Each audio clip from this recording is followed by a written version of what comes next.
The stars were quiet that night, or so it seemed.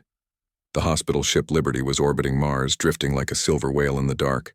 Inside, doctors moved fast through clean halls. Wounded soldiers, sick miners, and hurt colonists filled the beds. The ship was not built for war. It had no weapons, no armor, only white lights, soft voices, and machines that beeped through the long hours. On the bridge, Commander Ethan Blake sat in a chair, his leg still sore from an old injury. He wasn't supposed to be here. He should have been back on Earth resting, but he wanted to help. This was a safe job, he thought. Nothing ever happened on a hospital ship. Then the lights flickered. A low hum passed through the hull. Alarms began to sound. Red lights blinked across the control panels. Someone shouted over the comms. Unknown ships dropping out of warp. Multiple contacts. Ethan stood too fast, pain shooting up his leg. He grabbed the edge of the console. "Show me." A screen lit up. 5 dark shapes loomed on the edge of the sensor range. They looked wrong, like jagged rocks with fire behind them. No flags, no call signs. Alien. "This is a hospital vessel," someone said, voice shaking. "They must see us." But the first missile struck before anyone could say more. The ship shook hard. Sparks rained from the ceiling. People screamed. A nurse fell to the floor. One of the viewports cracked like glass under a hammer. "Get the patients out," Ethan yelled. He didn't know if anyone heard him. More hits came. Bulkheads tore open. Air rushed into space. Bodies floated in the vacuum. The medics tried to save who they could, but there was no time. Ethan ran down the hall. Smoke burned his lungs. He saw a child clutching a doll, eyes wide. He picked her up and moved. The floor tilted. He stumbled, hit a wall, kept going. The escape pods were full by the time he reached the bay. Someone pushed him toward one that still had room. He got in, holding the girl tight. The pod launched. Behind them, the Liberty broke apart. As they drifted away, Ethan watched the pieces fall. Flames swallowed what was left of the ship. Thousands were gone, all of them unarmed, all of them helpless. He held the girl close and closed his eyes. He would never forget this. The world woke up to the news like someone had been punched in the gut. Phones rang, screens flashed, and voices on the radio spoke fast and loud. The hospital ship was gone. So were the people inside it. Thousands lost in a single attack. No one knew who did it at first.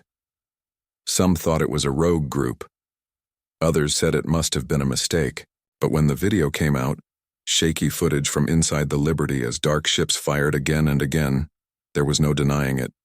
This was not an accident. It was war. In Washington, President Karen Moore sat in her office late into the night. Reports filled her desk. Photos of broken ships and burned bodies. She looked tired, but her eyes were sharp. Behind her, flags hung still in the quiet room. Her aide knocked and walked in. "Ma'am, we've confirmed it.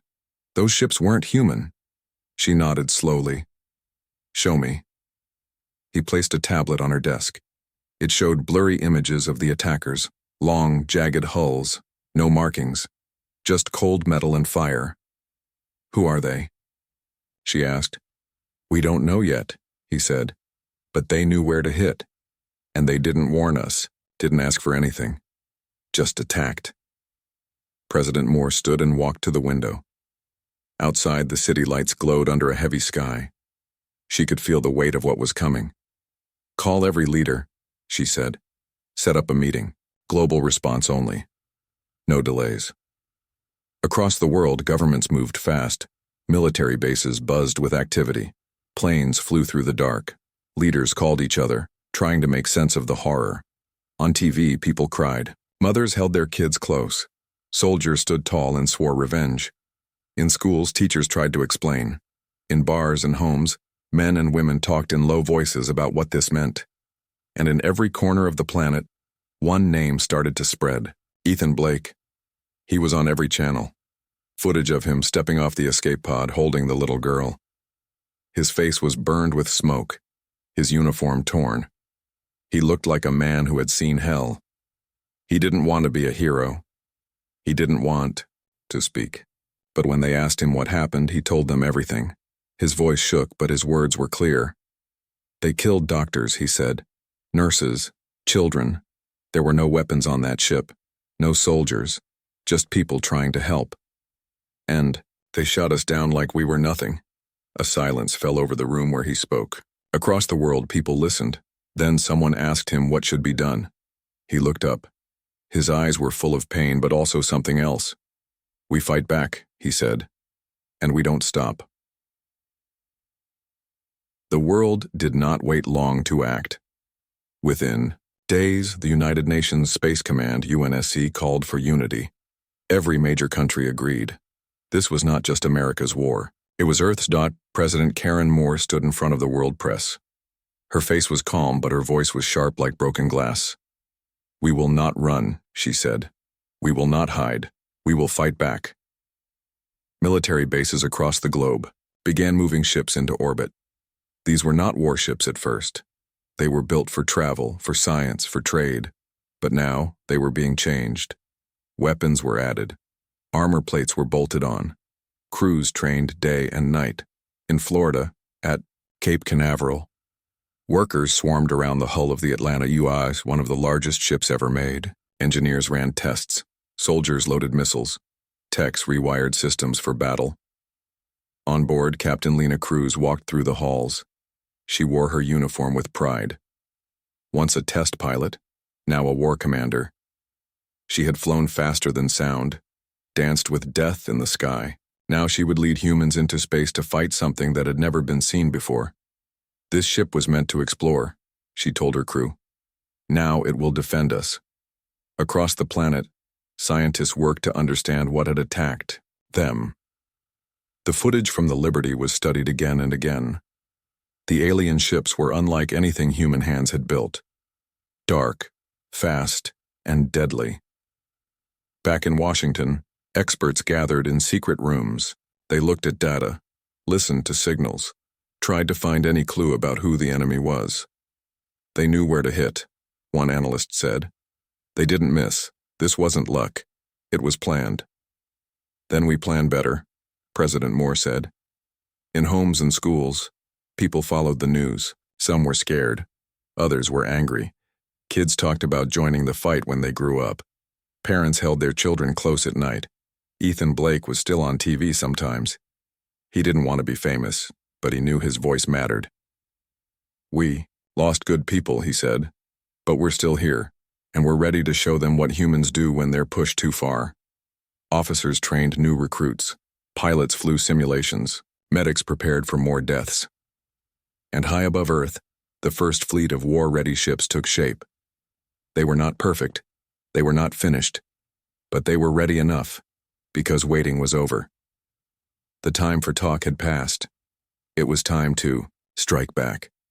The first strike came fast. The UNC had no time to wait. Every hour lost was another chance for the enemy to attack again. So, they sent a fleet toward the last known location of the alien ships, an empty stretch of space, near Jupiter. The mission was simple. Find them, fight them, stop them. On board the Atlanta, Captain Lena Cruz stood on the bridge. She watched as stars passed slowly by the viewports. Her crew was tense. Most had never seen real battle before. Now they were about to face something no one had fought before. Long-range sensors are clear, said the officer at comms. No, signs of movement. They're out there, Cruz said. We just can't see them yet. In another part of the ship, Ethan Blake moved through the halls. He wasn't a pilot or a captain, but he knew war. He had lived it.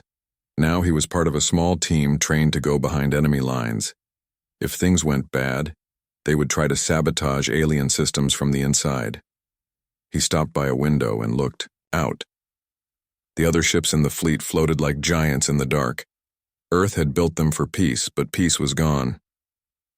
Far below, on the planet, people waited for news. TV stations played loops of the fleet leaving orbit. Parents told their kids not to worry. Leaders gave speeches saying humanity would win, but not everyone believed it. In a small apartment in Texas, a young man named Noah Reed sat in front of 3 computer screens. He was only 19, but his hands flew over the keyboard like he had done this all his life. He had hacked into school systems when he was 12.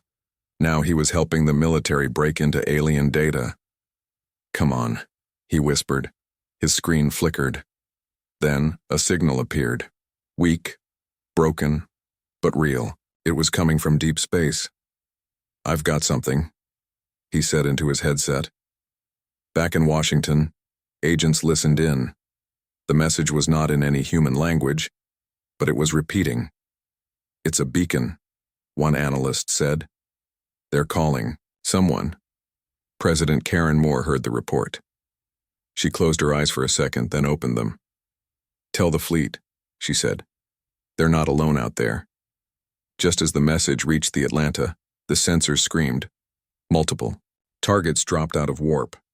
Dark shapes filled the void, and then the stars lit up with fire. The battle began with a flash.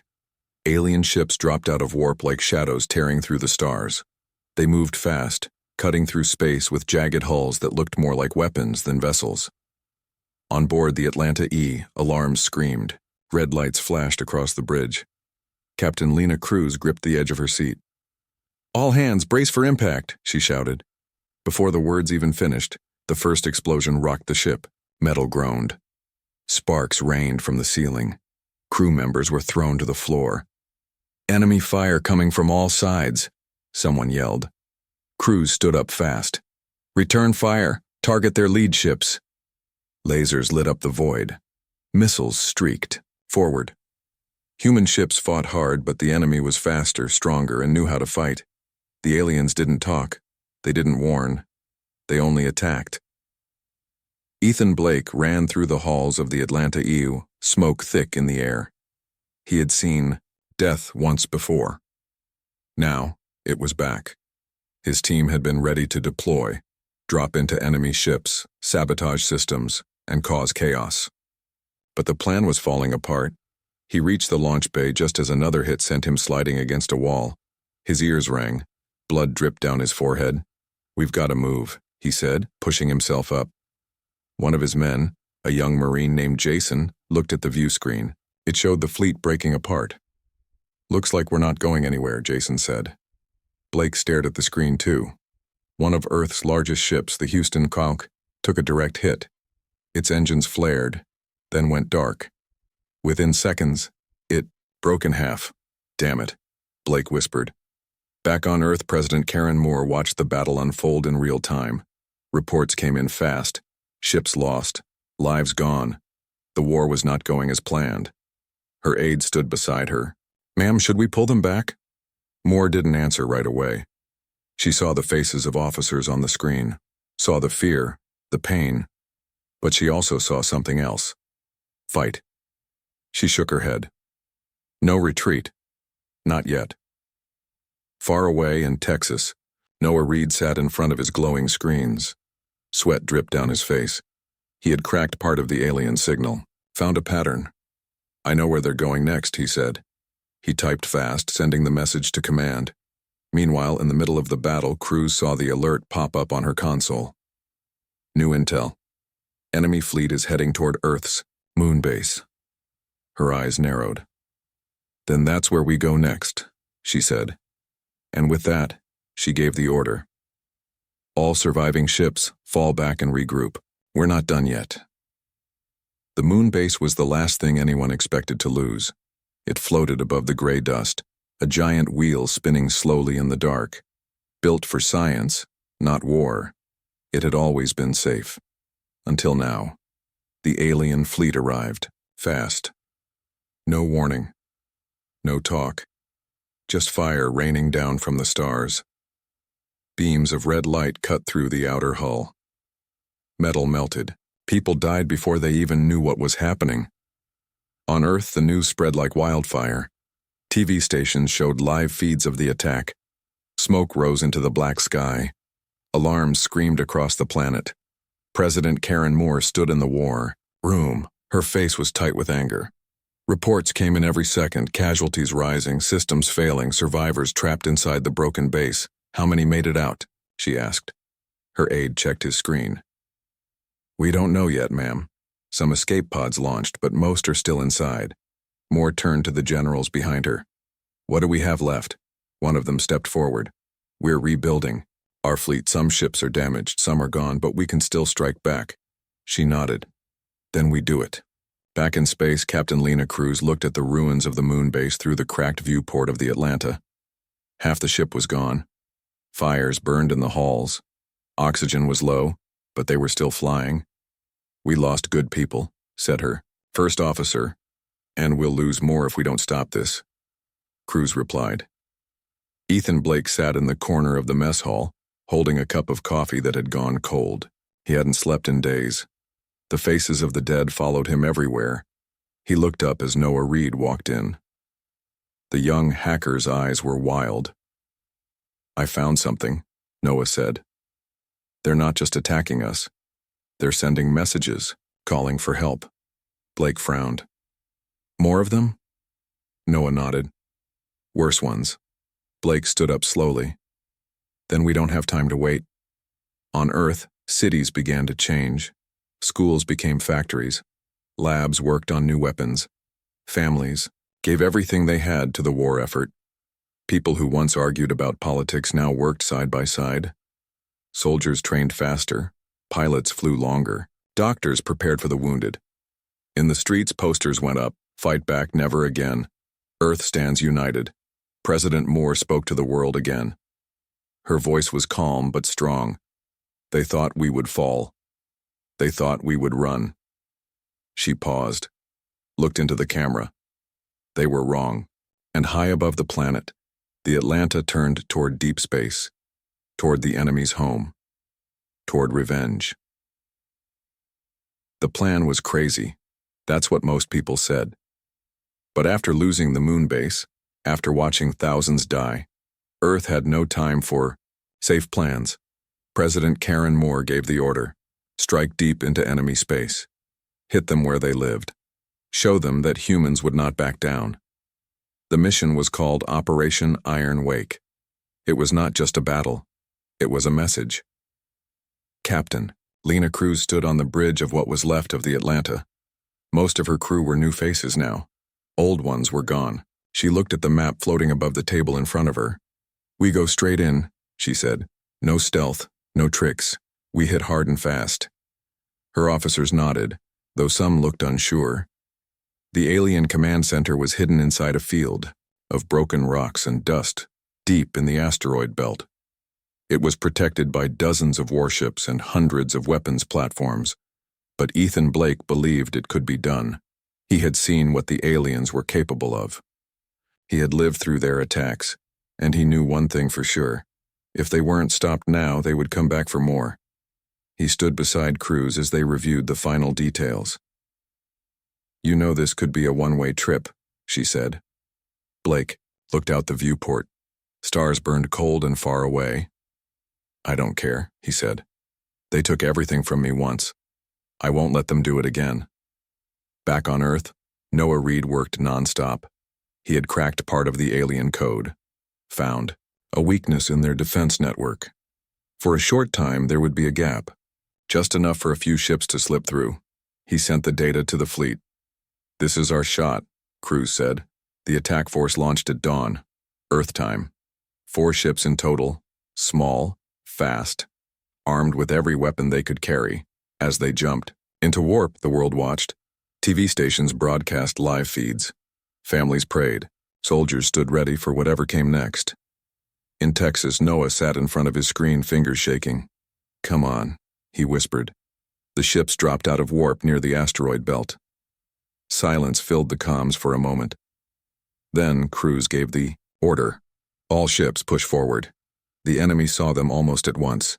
Red lights flared across the sky. Missiles streaked toward them. Brace for impact, Cruz shouted. The Atlanta shook under fire. Alarms screamed. Smoke filled the halls, but they kept going. Blake watched the screen as they neared the core of the alien base. Now, he said. Hit them now! And the first wave of bombs fell like thunder. The explosion lit up the asteroid belt like a new star. Pieces of alien ships, rocks, and fire flew in every direction. For a moment, no one spoke. No one breathed. Then, static filled the comms. Status report, Cruz shouted. Smoke filled the Atlanta's bridge. Alarms screamed. Sparks fell from broken panels. Crew members coughed, eyes wide, trying to make sense of what just happened. "We hit the core," said the officer at sensors. "But we lost 2 ships." Crews looked at the screen.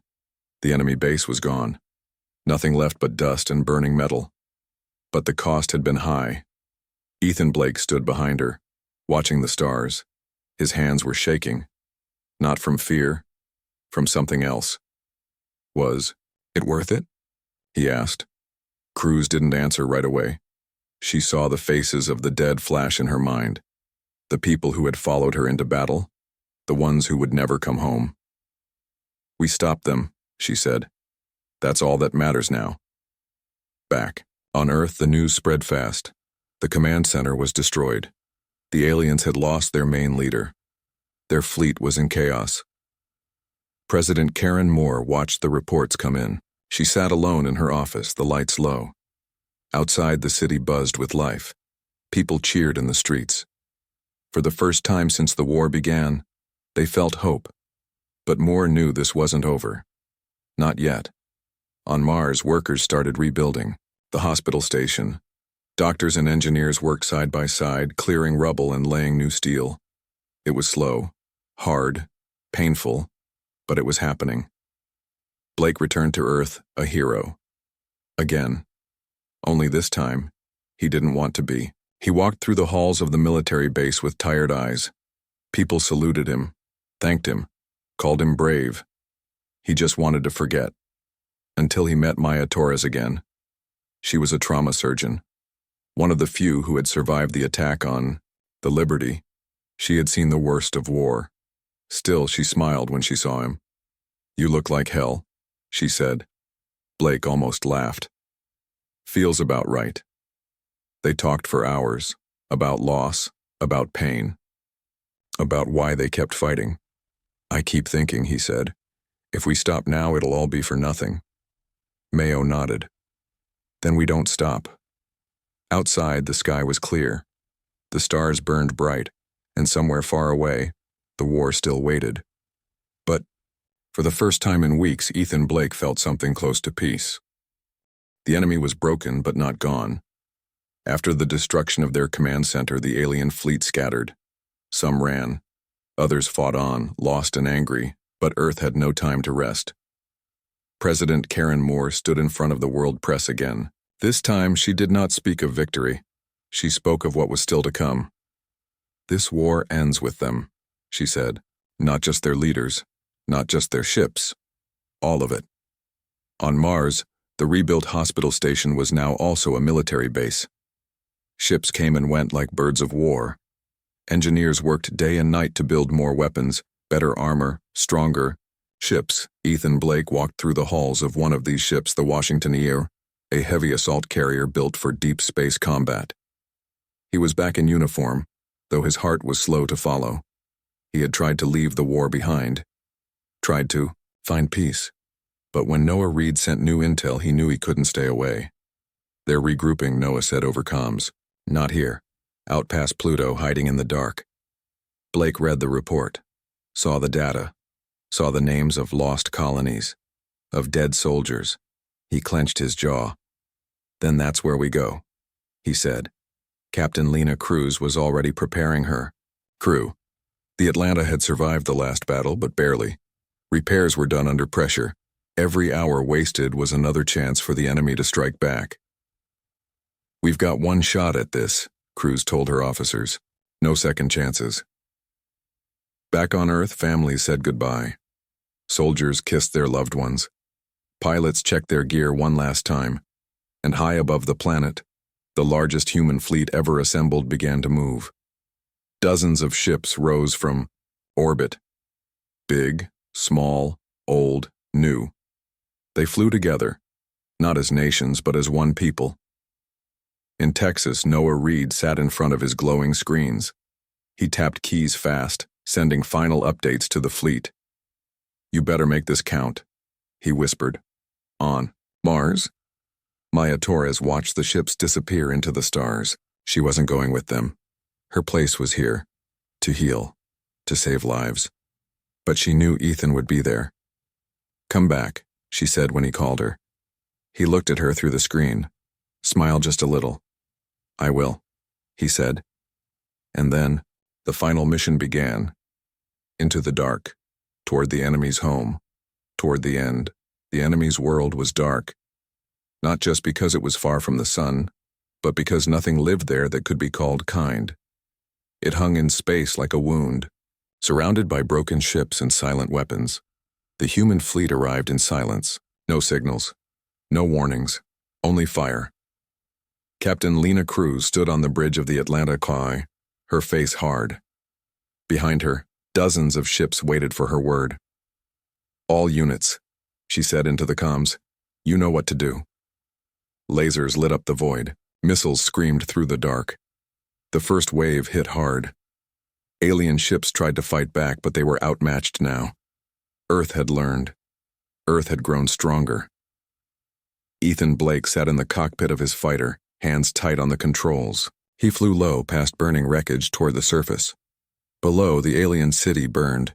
His team dropped behind enemy lines. They planted bombs, cut power lines, opened the way for the main force.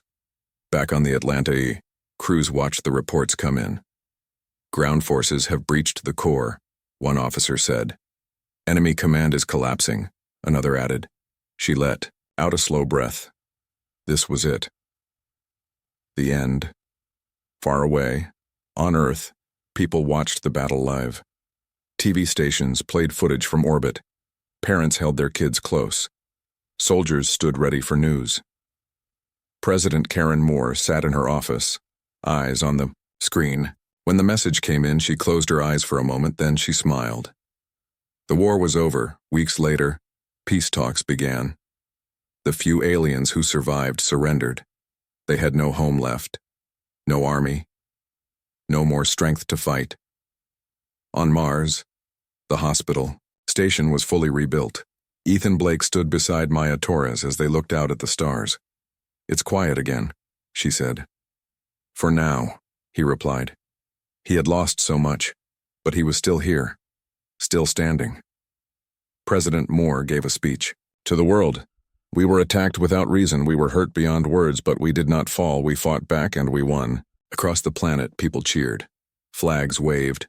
New ships were built, not just for war, but for peace. But this time, Earth would never be caught off guard again. As the sun rose over Mars, Ethan and Maya walked side by side. Behind them, the stars were quiet once more, but humans were watching and they would never look away.